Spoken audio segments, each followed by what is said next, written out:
오늘 본문 내용은 이제 21절부터 시작이 되지 않습니까? 예수님께서 길을 가시는데 많은 사람이 몰려왔어요. 그런데 갑자기 회당장이 나타나서 자기 딸이 병들어 죽게 되었다고 예수님 앞에 SOS를 치는 거예요. 그래서 예수님께서 기꺼이 마음을 여시고 그 집을 향해서 가고 있어요.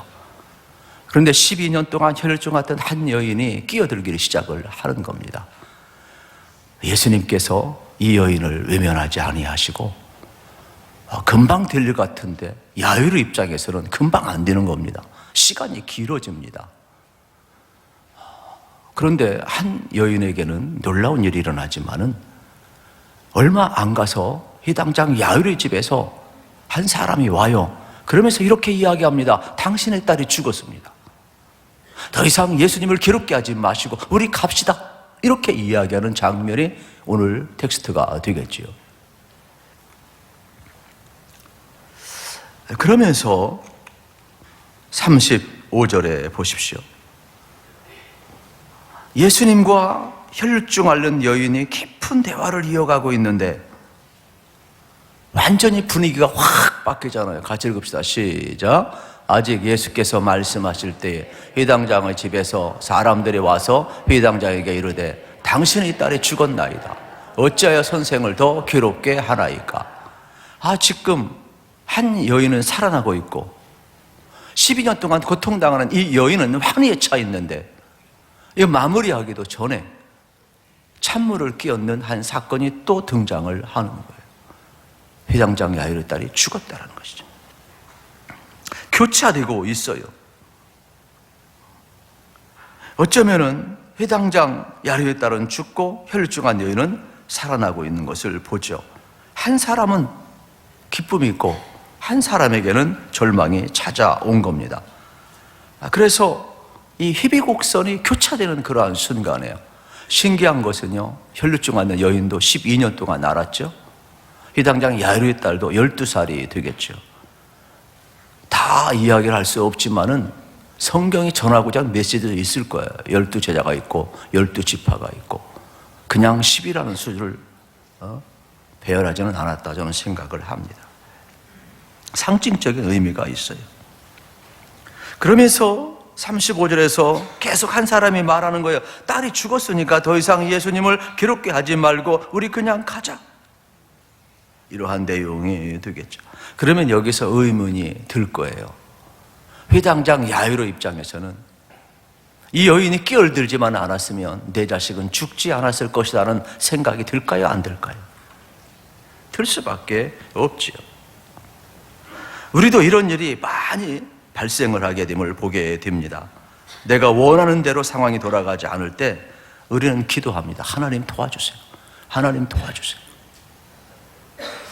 실질적으로 저도 제 일은 아닙니다만은 저랑 함께 있던 사람이 갑자기 쓰러져가지고 이 사람을 병원으로 옮겨야 하는데 이 119 불러가지고 이제 구급차를 타고 가는데 길이 막혀요.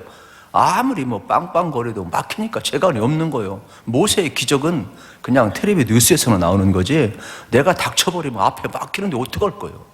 얼마나 다급한지 몰라요. 마음이요. 정상적인 마음 생각이 안 들어요. 그런데 딸, 그런데 가족, 이거는요 보통 마음이 급해지지 않아요. 아마 애가 타들어갔을 것이에요. 안타깝게도 예수님이 지체하는 동안 야이로의 딸은 죽고 말았습니다. 이때 야이로에게 위기가 온 겁니다. 현실은 뭡니까? 딸이 죽은 게 현실이에요. 모든 것이 무너져 내렸어요. 적어도 예수님 앞에 와서 자기 체면을 내려놓고 길가에 바짝 엎드리고 예수님 앞에 굽신거리면서 내 딸을 살려달라고 했을 때는 적어도 예수님 앞에 가면 낫는다는 희망이 있었어요. 모든 사람들이 듣던 소문 나에게 이럴 것을 믿었던 거예요. 그래서 예수님 앞에 희망을 가지고 간 거예요. 그러나 지금의 현실은 희망이 아니라 절망이에요. 그것도 예수님이 함께 가는데 그냥 끼어든 사건인데 굳이 이 여인을 만날 이유가 어디 있어요? 내가 급하고 내가 먼저 신청했고 주님이 그렇게 약속했으면 빨리 가야 하지 않겠어요?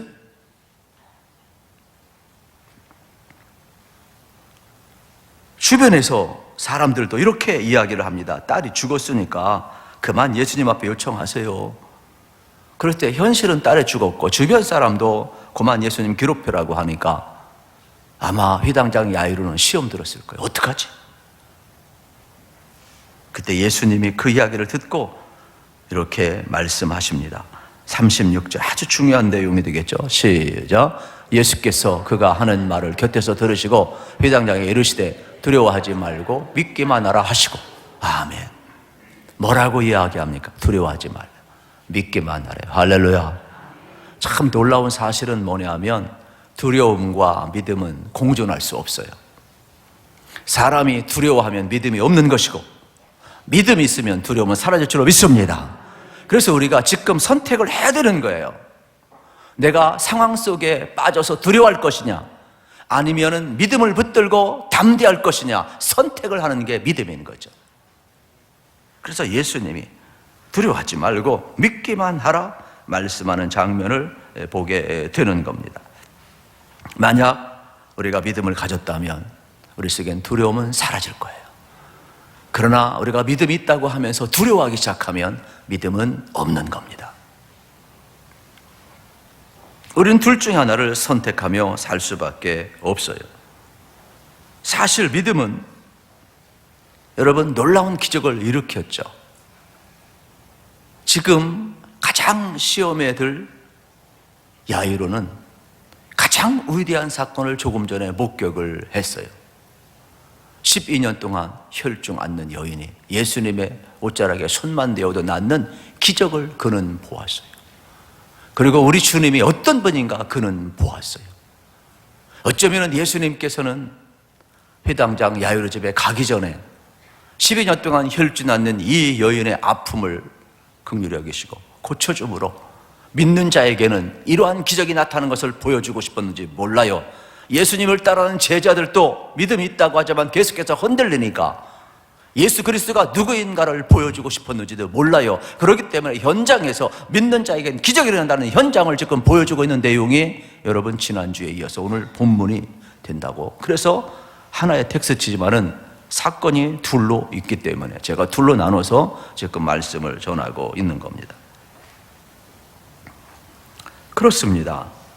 상황은 안타깝게 흘러가지만 기적을 일으키는 분이 그리스도라는 것을 보여주고 있는 것이죠. 믿음은 여러분 일어나는 상황을 보는 것이 아니라 예수님을 바라보는 거예요. 따라서 믿음은 상황을 보는 것이 아니라 예수님을 바라보는 것입니다. 지금 상황만 보면 절망할 수밖에 없어요. 얼마나 조급했겠어요. 그러나 예수님은 두려워하지 말라, 믿기만 하라. 그렇다면 기적은 쇼가 아닌 거죠. 기적은 주님이 일으키는데 기적을 일으키는 주님이 누구인가를 바라본다면 그 현장은 기적이 일어나는 현장이 될 것이다. 이러한 내용이 되겠죠. 그래서 오늘 본문의 구조는 12년 동안 혈루증 앓는 여인으로 인해서 야이로의 딸은 더 악화되고 있음을 보게 되는 겁니다. 한번 생각해 보세요. 시간이 흘러갈수록 꺼져가는 촛불처럼 점점 불안하고 그게 현실이 되었잖아요. 지체하는 동안 딸이 죽었다는 소식이 왔잖아요. 희망이 아니라 절망이잖아요. 야이로 입장에서는 이해하기 어려웠을 것이에요. 그러니까 기대하지 않았던 최악의 상황이 지금 야이로에게 닥쳤음을 보게 되는 겁니다. 살려달라고 해서 왔는데 아이가 죽었대요. 다급하게 찾았는데 예수님은 거북이 걸어. 여러분 인생길 요즘은요 우리 권사님들이 지혜롭더라고. 천천히 걷는 운동을 하더라고. 천천히. 옛날에 빨리빨리 걸어가지고 했는데 빨리빨리 걸으면 근육이 빨리빨리 닳아가지고요 건강한 것 같은데 빨리 죽는데 여러분.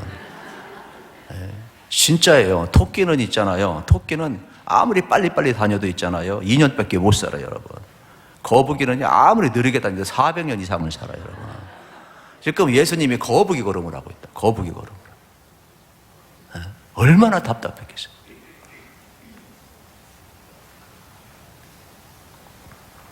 드디어 예수님이 야이로 집에 도착하자마자 통곡 소리가 가득 차고 있어요. 그럴만 하죠. 12년 동안 키웠는데 딸바보인 저는 이게 이해가 돼요. 딸이 원하면 못 해주는 게 없어요. 지금 다 컸는데도. 그렇게 그냥 이뻐요.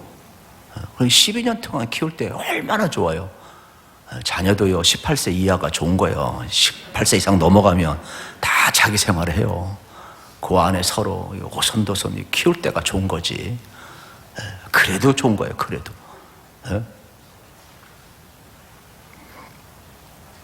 그런데 죽었어요. 사랑한 딸의 숨을 거두었어요. 최악의 상황이죠. 그러니까 해당장 야이로에게는 최고의 고통이 지금 찾아오고 있음을 발견하게 되는 겁니다. 이때 37절에 보면 예수님은 최소의 인원만 데리고 들어가요. 같이 한번 읽겠습니다.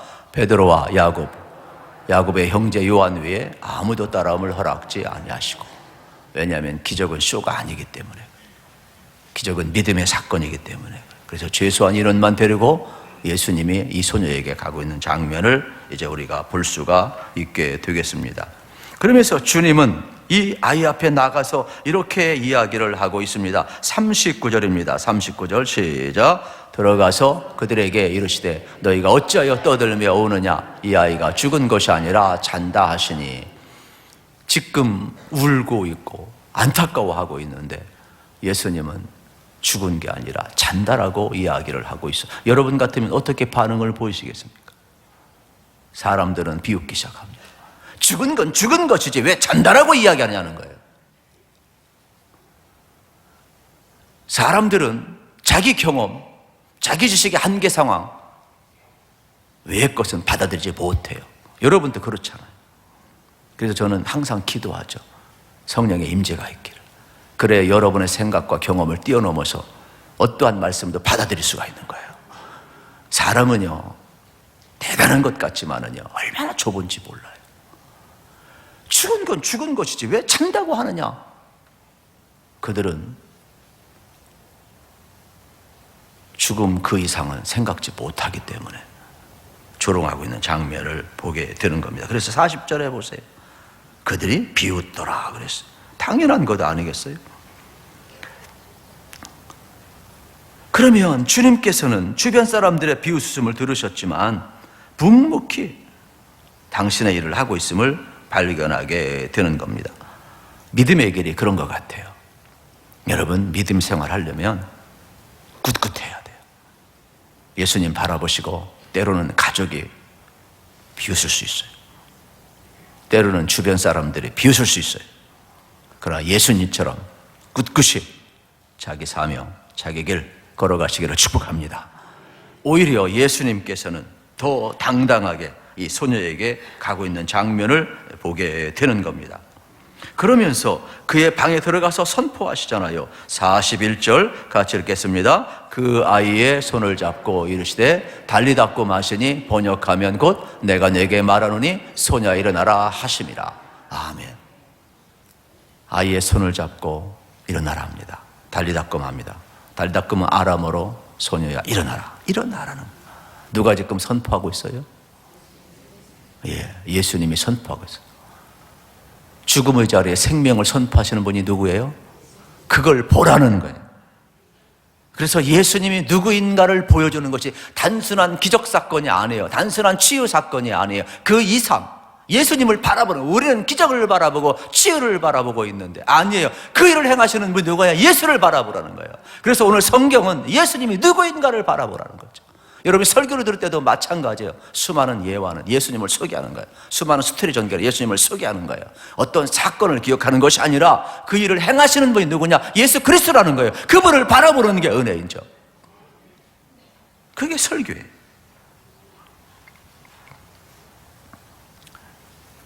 놀라운 사실은 비웃던 사람들이, 여러분 42절을 보십시오. 같이 읽겠습니다. 소녀가 곧 일어나서 걸으니 나이가 12살이라 사람들이 곧 크게 놀라고 놀라거나. 비웃던 사람들이 놀라게 되는 거예요. 예수님은 이 순간을 기다린 것이죠. 왜요? 소녀가 일어나잖아. 진짜 자네 깜짝 놀라는 것이죠.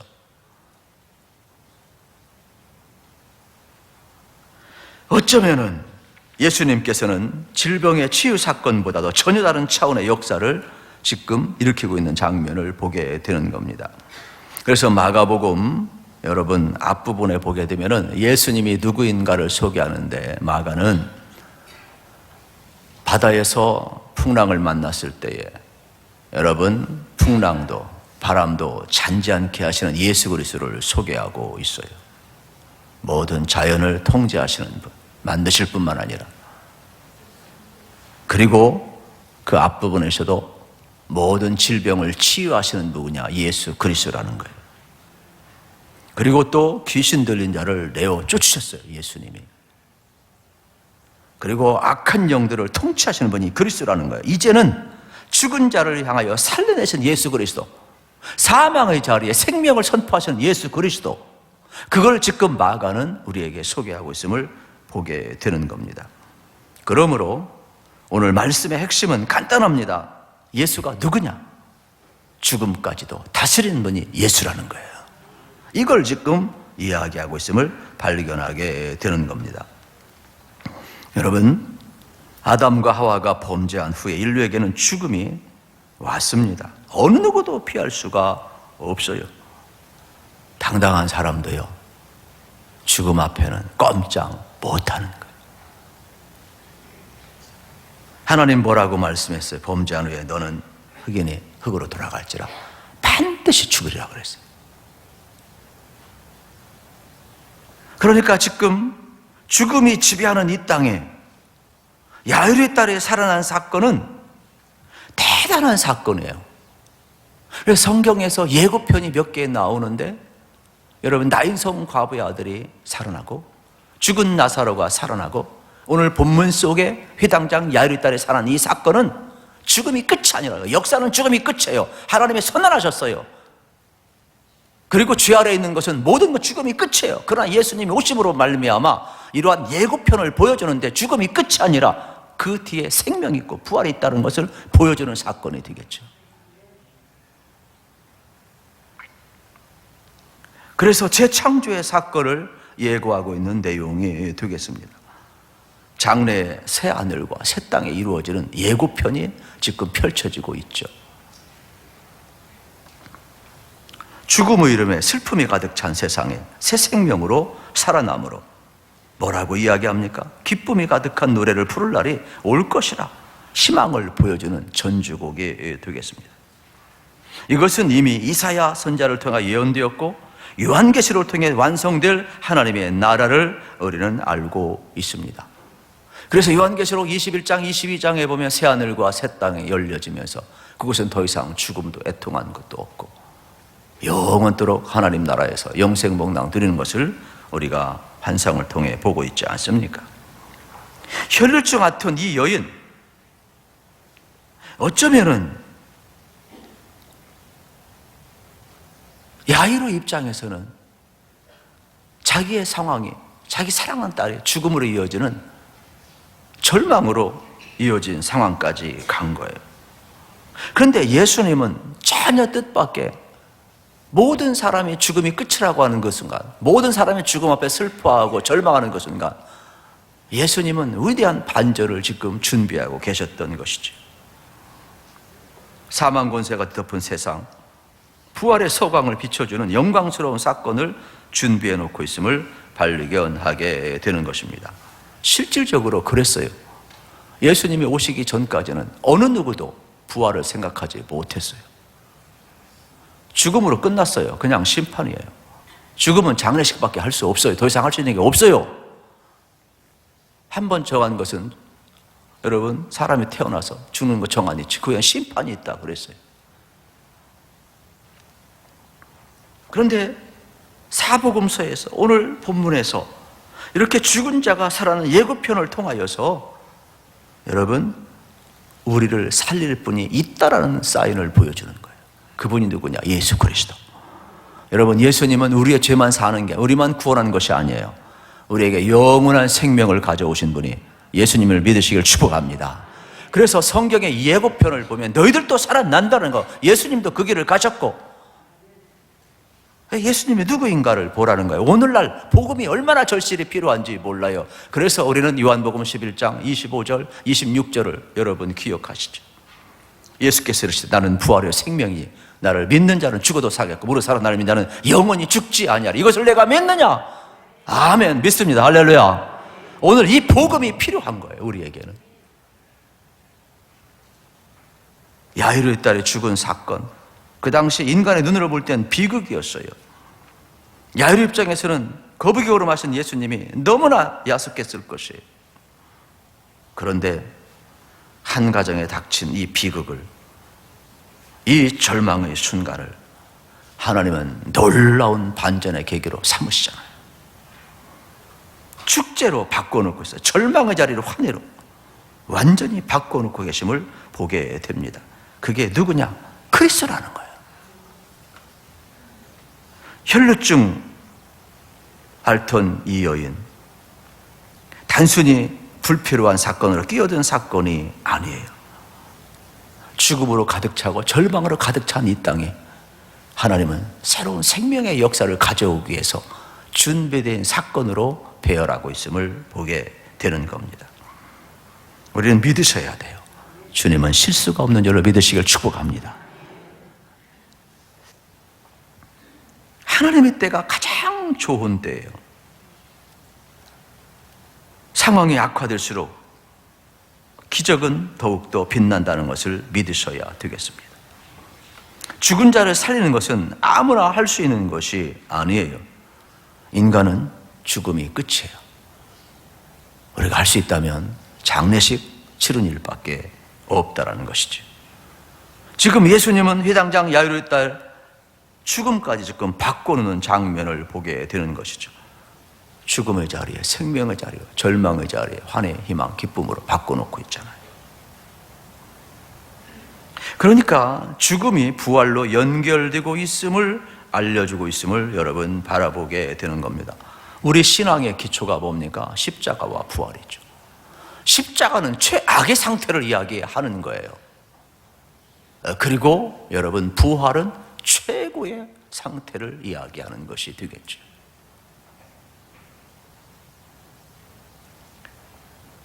문제는 여러분 십자가에서 부활로 곧바로 가는 것은 없다라는 거예요. 십자가는 분명히 절망스러운 상태인데 부활은 이제 가장 영광스러운 상태라고 이야기를 합니다. 그러면 십자가에서 부활로 직가닥 가면 좋은데 예수님도 사흘간 무덤에 있었다는 사실을 기억을 하셔야 되겠죠. 가장 절망적인 상태를 이야기합니다. 우리가 믿음이 있다고 하지만 막상 어려움이 닥치면 이 3일을 견디지 못해요. 혼란스러워. 현장에서 병 낫는 자 보고 구원의 역사를 보았지만, 치유 역사를 보았지만 흔들리는 게 야이로예요. 보았어도 흔들리는 거예요. 내 문제에 닥치면. 그래서 우리도 이 3일간을 무덤 속에 예수 그리스도를 여러분 그 우리의 삶의 상황 이런 절망이 흑암이 오면 견디지를 못해 흔들리기도 하고 무섭기도 하고 그래서 제자들 견디지를 못하고 다 도망가잖아요. 다 실패해요. 베드로가 얼마나 멋있어요. 다른 사람은 다 부인할지언정 나는 절대로 부인하지 않겠습니다. 제일 먼저 부인해. 제일 먼저 부인. 그러니까 말은 함부로 하면 안 돼요. 우리는 인간이지 하나님이 아니에요. 그저 소원이 있는데 능력이 없어요. 왜요? 죽음이 끝났다고 생각을 하는 거예요. 그러니까 다시 주님 만난다고 생각하면 절대로 배반 못하지. 안 만난다고 생각하니까 이러한 배반이 나오는 것이지. 하나님의 때, 카이로스의 때를 하나님은 준비하고 있음을 보게 되는 겁니다. 하나님의 때를 기다려야 하는 거예요. 절망과 기쁨 사이에서 기다려야 하는 거예요. 하나님의 때를 기다리는 것이 믿음이에요. 여러분, 이제 제가 주일날 말씀을 드리겠지만은 이제 대림절 셋째 주하고 이번 주 넷째 주 맞이하잖아요. 우리의 기다림이 잘못하면 지칠 수 있는데 막연한 기다림은 지쳐요. 성서의 기다림은 막연함이 아니에요. 하나님은 신실하셔요. 하나님은 하나님의 때에 준비하시고 반드시 오시고 이루실 줄로 믿으시길 축복합니다. 우리의 상황이 아무리 최악이라 할지라도 절망해서는 안 된다는, 왜냐하면 하나님의 때가 차면 이 야이르 딸도 달리다 보면 일어나는 생명의 역사가 일어나잖아요. 하나님의 카이로스 때가 되면 절망의 상황도 최고의 환희의 상황으로 바뀐다는 거예요. 때와 시기는 하나님의 손에 있어요. 인간의 입장에서는 주님이 거북이 걸음만 걷지 않았어도, 조금만 빨리 왔어도 이 일은 안 벌어졌을 것이라 생각하겠지만,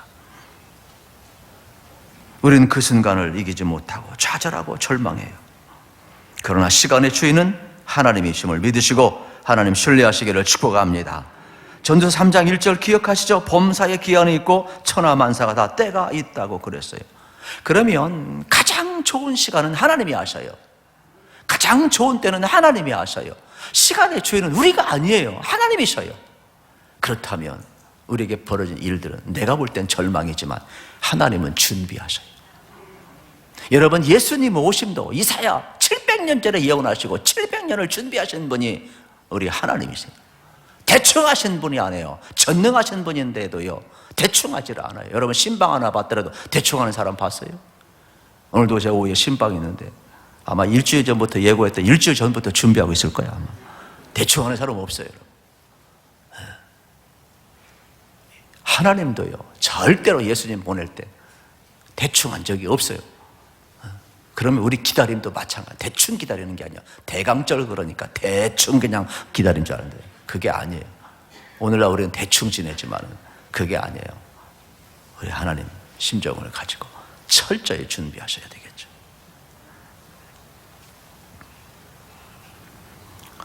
시간의 조정도 시간의 통제도 하나님만이 하실 수 있기 때문에 우리는 하나님께 맡겨야 됩니다. 조급하지 않기를 축복합니다. 그래서 기다림의 신앙은 가장 행복한 신앙이에요. 기다림은 막연한 기다림이 아니라고 분명히 말씀해 우주 만물을 통치하시고 모든 것이 하나님의 뜻 가운데 돌아가고 있음을 우리는 믿고 있기 때문에 그렇습니다. 우리가 살아가는 세상은 너무나 변화 무쌍하고 있습니다. 그래서 우리는 기억하세요. 너무 세상 돌아가는 일 때문에 너무 마음 아파하지 않기를 축복합니다. 우리가 꿈꾸는 나라는 하나님의 나라예요. 하나님이 오셔야 돼요. 하나님의 나라는 우리가 바라는 대로 안 될 수 있고 지연될 때가 많아요. 여러분, 인간 속에도 그런 게 많잖아요. 여러분, 홀로 교회 나오시는 분, 평생 남편이 나올까 봐 자기 자존심 다 죽이고 섬기고 얼마나 기다려요. 그런데 쉽게 됩니까? 내 뜻대로? 여러분, 자녀로 인하여 아파하는 분들 참고 인내하고 모든 걸 다 투자해도 쉽게 내 뜻대로 됩니까? 안 돼요, 여러분. 정반대로 흘러가요. 상황이 더 나빠질 수 있어요. 그때 우리는 절망하게 되는 거예요. 왜냐하면 우리는 남편을 변화시킬 힘이 없어요. 우리는 자녀를 바르게 할 수 있는 힘이 없어요. 성숙하게 만들 능력이 없다니까요. 그러나 우리는 믿어야 돼요. 시간의 주인은 하나님이시고 하나님은 완전하신 분이시기 때문에 하나님의 때 결정적인 순간에 하나님이 간섭하셔서 하나님이 이루실 것을 믿으시기를 축복합니다. 그러니까 나로 인하여 너무나 조급할 필요가 없어요. 십자가가 보일 때 아무것도 안 보이지만 끝이라고 여기지만 하나님은 부활을 준비하셨어요. 그러면 우리가 할 일이 무엇일까요? 간단합니다. 주님과 동행하는 거예요. 우리가 준비하는 것보다 주님은 더 철저히 준비하신다는 걸 여러분 알으셔야 되겠죠. 그래서 주님의 시간에 순응을 해야 되는 것입니다. 우리는 느린 것도 빠른 것도 통제할 수가 없어요. 내 생각대로 안 될 때 좌절하고 절망도 하지만은 그럼에도 불구하고 여러분 꼭 기억하세요. 주님이 여러분을 붙들고 계시지만 여러분도 주님의 손 놓지 않기를 축복합니다. 출산할 때 가장 힘들다고 하잖아요. 그 고비를 넘기면 생명의 영광의 순간이 오는 것 아니겠습니까? 우리는 믿음으로 걸어가야 돼요. 하나님의 때, 카이로스 때가 있다라는 거죠. 그래서 믿으셔야 돼요. 예수님을 바라보고 믿음으로 나아가고 하나님의 때를 바라보는 사람은 하나님은 절대로 실망시키지 않으셔요. 무엇보다도 기다리는 동안 하나님은 우리를 더 다듬으시고 더 깊어지게 하시고 그 대망 더 키워주심을 보게 되는 겁니다. 그래서 하나님은 여러분을 더 기다리는 동안 단단하게 만드시고 견고하게 만드셔서 여러분 우리를 어떻게 어느 자리까지요? 주님을 신뢰하는 자리까지, 기적을 체험하는 자까지 이끌어 가시는 분이 우리 주님임을 성경은 이야기하고 있어요. 지체되는 동안 내가 원하는 대로 돌아가지 않는다고 해도 결코 마이너스가 아닌 것입니다. 여러분, 사람의 눈에는 12년 동안 혈중 않는 여인 붙들고 늘어지고 지체할 때 절망적인 상황에 딸이 죽은 것 같지만 모든 것이 끝난 것 같지만 아니라는 거예요. 하나님은 최악의 상황 속에서 최고의 죽음이 지배하는 세상에서 생명을 선포하고 다시금 살아나는 것을 준비하고 계신 우리 좋으신 하나님이세요. 그럼 여러분의 상황은 어떠냐 묻는 것이 되겠죠.